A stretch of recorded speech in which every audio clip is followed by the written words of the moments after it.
1. Okay, so back when I was 17, something really scary happened. I used to think I was overreacting, but looking back on it, it was actually pretty terrifying. In the span of 1 week, I had 3 different instances where I believe I was being targeted for abduction or something of that sort. It all started at the mall.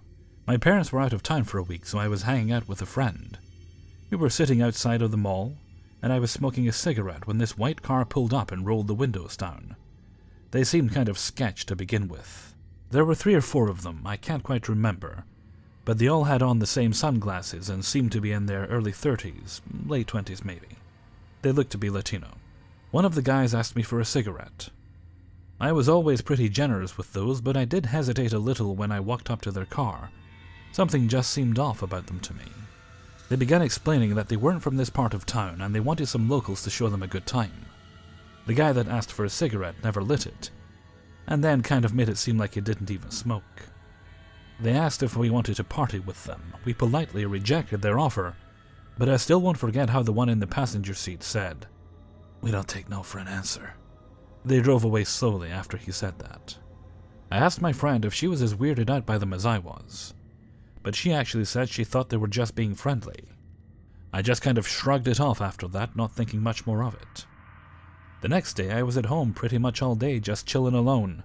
I was blasting loud music in the house since my parents would be gone on a trip all week. Later that evening, when I went to get the mail though, my neighbor walked over to me, which was weird since they rarely speak to me. She asked me if I was okay. I was kind of confused. Of course I'm fine, should I not be? Is basically what I said. She went on to explain that earlier she came outside to walk her dog and saw a suspicious-looking man in my yard and an unfamiliar white car parked out front. She said the man was looking in the window of the house and also looked in my car. Once he noticed her looking at him, though, he took off. She asked if he knocked, but I wouldn't have heard it because of the music. I was pretty scared after that. I called my parents to tell them everything, even the mall incident. But they didn't really believe me, I guess. They thought I was being paranoid and just told me to lock the doors and go to the neighbors if I was scared. They said it could have been my cousin who stopped by, but I asked him, and he told me he hadn't been by the house. Later that night, a pretty nasty storm hit and the power went out. I was not about to stay in a dark-ass house alone after all the weird stuff going on, so I called a good friend and asked if I could stay with her family until my parents came home for the rest of the week. They believed me and were really concerned too. They let me stay and even gave me pepper spray. I had one final encounter a few days after that. I was in a Walmart parking lot after buying a few things. I was just sitting in my car responding to texts and finding music to listen to when a guy parks a white car next to mine and comes and taps on my window. I was pretty weirded out, so I only rolled down my window a small amount.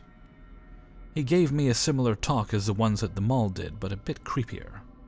He said he wasn't from around town and needed directions to Starbucks. You could literally see Starbucks from the parking lot we were in. So I just pointed to it. But for some reason he asked me again. I started to roll up my window, but he tried making small talk, and since he was kind of creepy, I didn't want to be rude. He told me he liked to party and asked if I liked to party. I'm not really religious, but him asking me this in the same way the guys from the mall did was just petrifying. So I replied, no partying here, I just read my Bible. Then he went on about how I was really beautiful. I tried to roll the window up and end the convo, but he put his fingers through the window, which scared me, so I stopped. He told me I looked like Shakira, and asked if he could take a picture of me. Super sketch, right? I told him no, I'd prefer not. Then he asked if he could be in it with me, and I was like, dude, no, I gotta go. Successfully rolling up the window this time, I bolted out of that parking lot.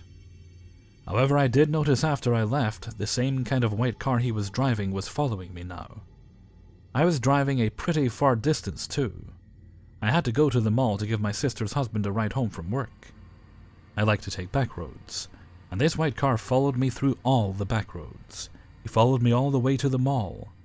I got stopped at a railroad and it was getting pretty dark. It was just me and that white car. I thought he was gonna get out of his car and try to snatch me. I had my pepper spray and my phone ready to dial 911. I was in tears. I'm so glad the car left once I got to the mall. I have no real evidence that the car following me was him, but I still found it pretty strange a car followed me through every route I took. I haven't had any encounters since then. I have no idea why all of that happened. I just know it was absolutely terrifying. 2. So this happened about 3 years ago. I was 22 at the time and recently dumped. So my best friend and I went to our favorite bar almost every night. It was an Irish pub in downtown. It was really homey and chill, and we made good friends with the bartenders. I want to mention that I am a female and my best friend is a bisexual male. There is absolutely no romantic interest between us. Anyway, my friend and I were 2 or 3 drinks in, so we were feeling pretty good. And then this guy who looks to be in his 30s or 40s walks in, and he has a very strong Irish accent. My friend and I are talking, and I mention something about the new shirt I was wearing. I then hear coming from the other end of the bar, "Yes, that is an absolutely stunning blouse on you." He looks to the bartender and says, "Isn't she absolutely gorgeous with that blouse on? Tell her she's stunning." The bartender gives me a weird look and ignores him. He deals with creepy guys on the reg. About 10 minutes pass, and the creepy Irish guy comes over and sits down next to me. Usually I avoid talking to creepers at all cost and leave, but we were the only ones in the bar. My friend and I were just having so much fun laughing and giggling, and I knew nothing bad was going to happen inside the bar. So my friend and I made conversation with this guy. We were all laughing and I forgot what we were talking about, but then he goes, "Yeah, I'm actually in the process of buying this bar." We thought it was so weird because we knew the bartenders and this was a family-run bar. I didn't think the owner was even thinking about selling it to some rando. I didn't question it though, and we kept talking about his ideas for the bar and how he was going to expand it. He then gets up and says, "Oh, wait for me for about 20 minutes. I'm going to go get my cousin from a hotel across the street." After he left, we forgot he was even coming back, and we were just drinking and laughing like normal. When the guy comes back, he comes back with a super attractive woman. My friend had not been laid in quite some time, so once he saw her, he was fixated on her. Even though she was older, 40s, he was really into MILFs. I told him if he could get it, then he would be a god. So anyway, I went outside for a cig, and the Irish guy follows me out, leaving my friend with the super hot lady. I was drunk as fuck at this point. Not to the point where I couldn't walk, but all of my safety precautions were out the door. The guy sits next to me, and he asks if he could give me a palm reading. He grabs my hand and starts kissing it. Okay, weird. He then says he comes from a long line of gypsies, so he's closing his eyes, rubbing my hand, and kissing it, and starts telling me a bullshit fortune. It was vague, and it had absolutely nothing to do with me. Anyway, we kept talking, and he said that his cousin and he are looking for a fun night, and that he thinks that we could show them around town, etc. I told him that my friend and I were pretty drunk and we were thinking about going home soon. He then says, "Oh, it looks like your friend isn't going anywhere." I look in the window and I saw his hot cousin rubbing her foot all up and down my friend's leg, and my friend, who isn't entirely ugly but doesn't usually ever get a chance at a woman like her, I could tell he was red in the face and was acting bashful. I started to think, wow, he is going to get it after all. But then I got a feeling that didn't sit well with me, even in my drunk state. I went back inside and sat next to my friend and asked how everything was. This is where my memory starts to get fuzzy. So there are circumstances that I don't remember leading up to how it got a little crazy. All I remember is this guy starting to speak louder and more aggressively toward everyone once I mentioned that maybe we should go home. The guy started giving my friend and I more shots, and he was demanding the bartender give it to him for free because he was going to be the new owner of the bar. Bartender says he didn't hear about this, so no free drinks for him. This made the guy angry, so he started throwing stuff all over the counter. I then screamed that I didn't need to drink anymore. I was already too drunk. The guy gets in my face telling me I'm going to drink what I'm given. Literally shoved it in my face, and I actually did drink it. Guy demanded more drinks. Bartender says no, and the guy says, "Fine, here's a 20, and throws a $20 bill at him. Then all of a sudden, something clicks in my friend's drunk, horny brain, and he just realizes that we could be in danger. While the hot chick, the Irish guy, and the bartender are all distracted and screaming, my friend grabs my arm and we bolt out of the bar. We ran all the way to my apartment, locked the door. We were like, wait, what the literal fuck just happened? We were scared to go back to the bar in case he actually did own it. 2 weeks later, we decided to check it out. We see the owner and asked him if he's selling the bar to the crazy Irish guy. He then goes, "Oh wait, you were here for that? Yeah, that guy was a con artist. He stayed at the hotel across the street and was demanding a free room because he found drugs in the room and his kids could have gotten the drugs. This guy didn't even have kids with him." We never heard of this strange man and his cousin ever again. I have a few theories as to why they were trying to manipulate my friend and I into coming with him. My first guess was robbery, but I've thought of everything to murder. Also, I looked up Irish gypsies, and there is a whole thing about them traveling and stealing stuff. If anyone has a story like this or knows what kind of stuff goes on with this group of people, let me know, because this event has bothered me for quite some time. So, creepy Irish con artist, let's not meet again. 3.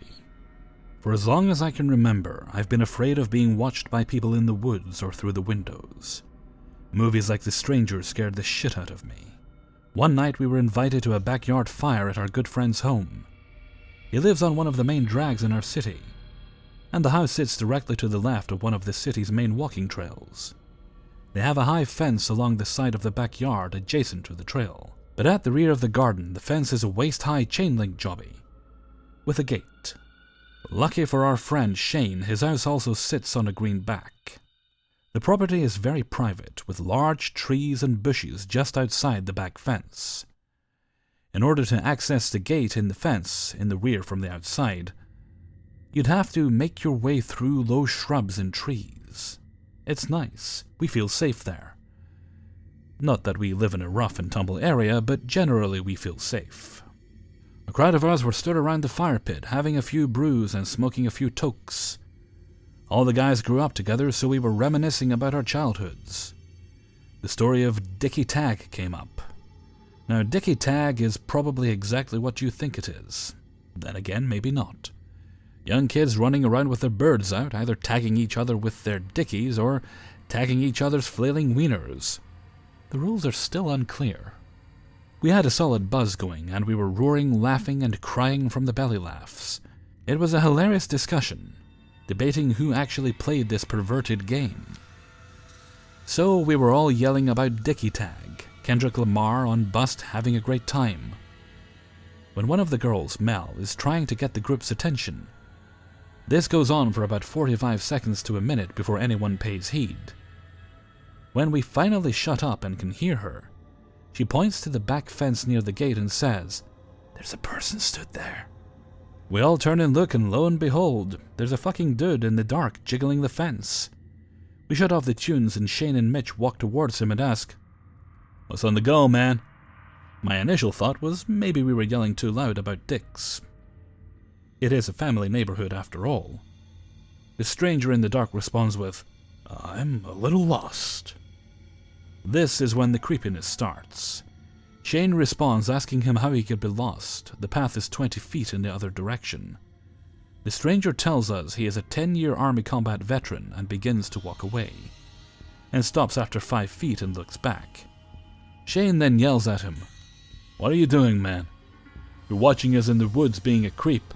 Get the fuck out of here."